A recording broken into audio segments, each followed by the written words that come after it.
Business Process Management. Business process management is a process-centric approach for improving business performance. It combines information technology with governance methodologies. So what is a business process exactly? A business process is essentially a standardized way to convert a set of inputs into a desired output that a customer would find valuable. An example would be a loan application at a bank. The customer supplies an electronic application form, typically via the bank's website. This information becomes the input into the loan application process. The business process itself may then consist of a credit check and other activities that enables the bank to make a decision about whether to approve the loan or not. The output of the business process is a decision that is communicated to the customer, followed by the money being paid into the correct customer's bank account. We can say that the business process transforms several inputs into specific and more valuable outputs. In general, we can define the output of the process as everything that emerges from the process. The primary output is what is desired by the customer, in this case, the money they wanted to borrow. The secondary output is perhaps an email notifying the customer of the decision. The input to the process is provided by one or more suppliers. This is often in the form of information. The customer can be an internal customer like a manager at the bank, or the external customer who applied for the loan.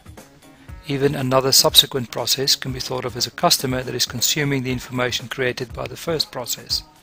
Any entity that demands and consumes process output is considered as a customer.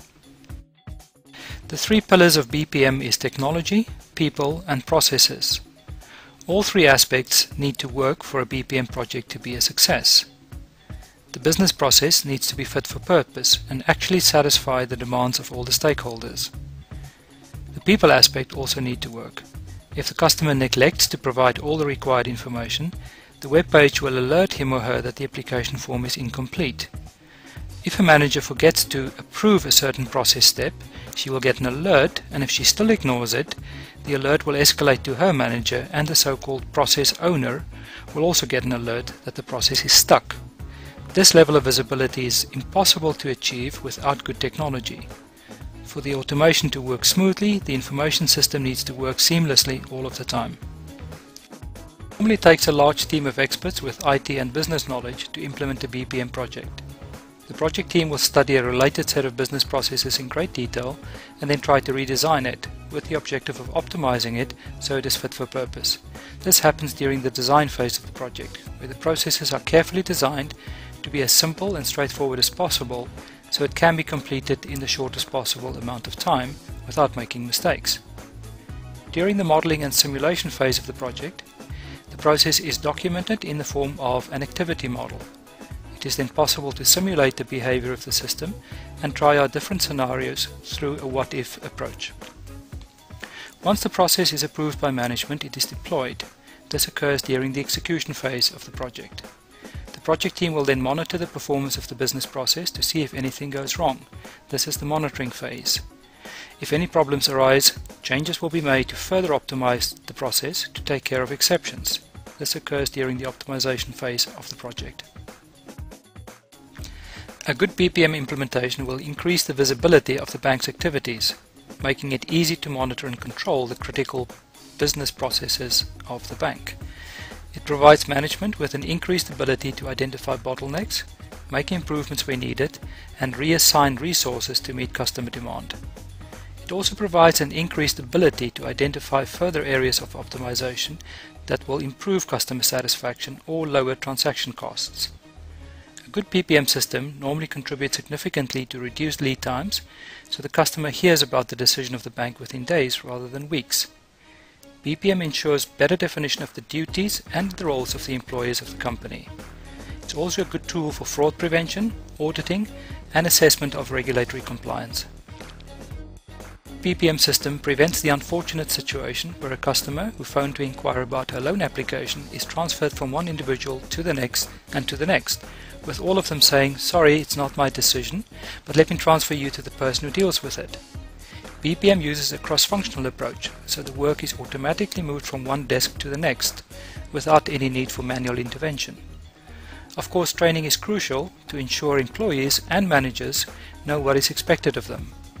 Before a BPM initiative is launched, it is really important to get the buy-in and active support of senior management. The project leader needs to manage the expectation of all the stakeholders. Once the system is operational, the project is not yet complete.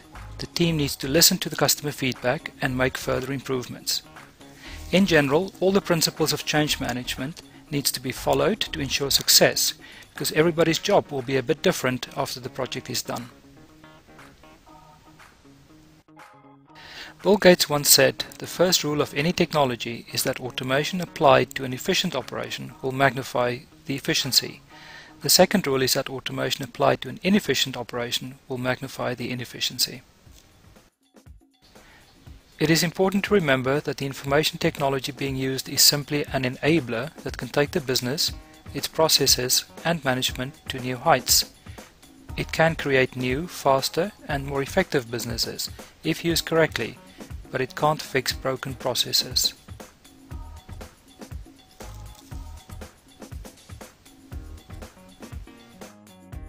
The following are common mistakes when implementing a BPM system. It is a bad idea to start configuring the software too early, well before the business process has been studied and potentially re-engineered. Thinking in silos is also a bad idea. Many functions need to contribute to a business process, and unless it crosses functional boundaries, it is unlikely to create true value for either the company or the customer. Ignoring end users is also a recipe for disaster. Their needs and wants must be paramount. If the redesigned and newly automated process does not improve their experience of the service, then it is unlikely to be a success.